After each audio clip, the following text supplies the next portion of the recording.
Merci, Monsieur le maire. Les manifestations en faveur du climat depuis l'automne expriment une détermination à agir, une colère forte vis-à-vis des politiques qui ne prennent pas la mesure du défi du changement climatique. À l'échelle mondiale, le transport aérien, essentiellement réservé à une minorité d'êtres humains, représente 5% de l'impact climatique des activités humaines.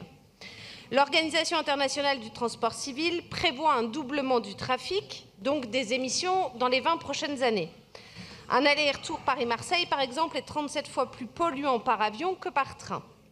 À Paris, nous avons pris l'engagement de la neutralité carbone d'ici 2050 par le plan climat.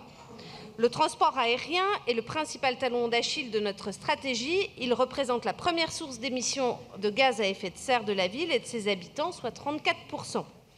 Espérer une neutralité carbone de notre collectivité à l'horizon 2050 qu'on partage tous nécessite donc une régulation, voire une diminution du transport aérien. En France, le secteur aérien bénéficie d'une totale exonération de taxes sur les carburants, qui s'apparente en réalité à des subventions implicites au kérosène. Il n'est assujetti à aucune taxation de son carburant, contrairement aux autres modes de transport de personnes, et bénéficie par ailleurs de taux réduits de TVA, voire d'exonération totale sur les billets internationaux.